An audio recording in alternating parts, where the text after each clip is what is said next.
अस्सलाम वालेकुम। आज मैं अपनी किताब द हिडन ट्रुथ के 4th पार्ट लेकर आपके सामने पेश हो रहा हूँ। ये वो वक्त था जब मलक रियाज बहुत गरीब था और उसके पास 1500 रुपये भी नहीं थे कि वो कोई कारोबार कर सके।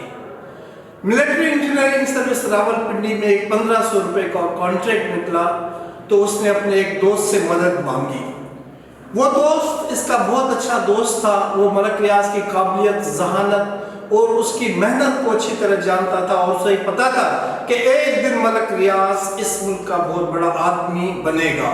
तो उसने मलक रियाज को 1500 रुपये दे दिए और खुशकिस्मती से मलक रियाज को वो कॉन्ट्रैक्ट मिल गया। उसके बाद मलक रियाज ने बड़ी सख्त मेहनत की और वक्त से पहले वो कॉन्ट्रैक्ट कंप्लीट करके दिया। इस तरह से छोटे छोटे कॉन्ट्रैक्ट्स उसको मिलते गए और वो जो है तरक्की करता गया। उसके काम को देखकर वहाँ जर्मन के लोग भी काम करते थे। जब वो मलक रियाज को देखते थे तो वो सख्त मेहनत करता था और वक्त से पहले अपना कॉन्ट्रैक्ट खत्म करके खूबसूरती के साथ हैंड ओवर करता था। तो जर्मन के लोग उसके कहते थे he is the man of commitment.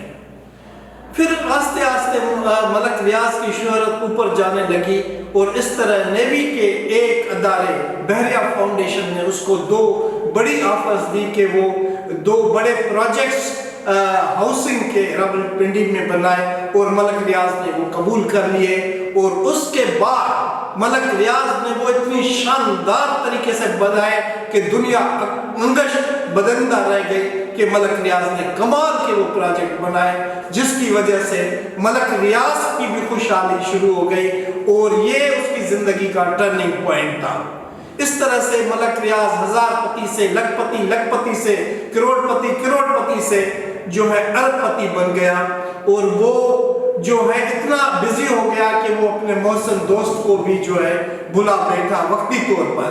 जब उसकी याद आई तो दोस्तों से मालूम हुआ कि उसका तो इंतकाल हो चुका है। दूसरे दिन मलक रियाज उसके घर गया अपनी लंबी चौड़ी गाड़ियों के साथ काफिले में।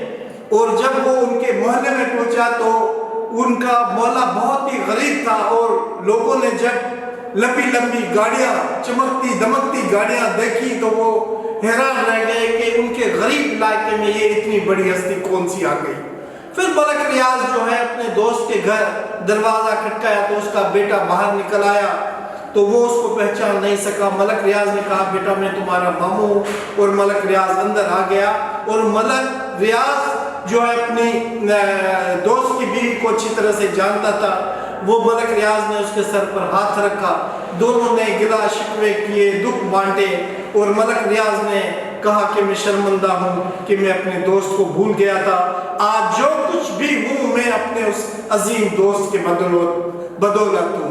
मलक रियाज उनके लिए बहुत सारे जो है कीमती तोहफे लेकर आया था और उनको दावत दी कि कल वो उनके साथ घर में आकर खाना खाएं। दूसरे दिन वो लोग उसके घर आए और मलक रियाज ने उनकी काफी इज्जत की, पूरे घर से तारुफ कराया।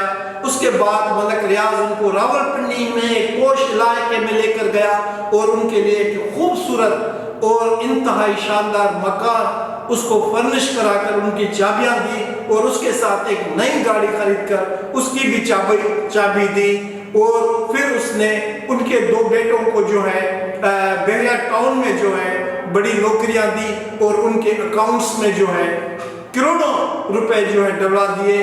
और उनकी वाइफ और बेटों को कहा कि आपके मुसीबत और तंगदस्ती के दिन खत्म हो गए, इंशाअल्लाह ताला अब आप पर कोई तकलीफ के दिन नहीं आएंगे।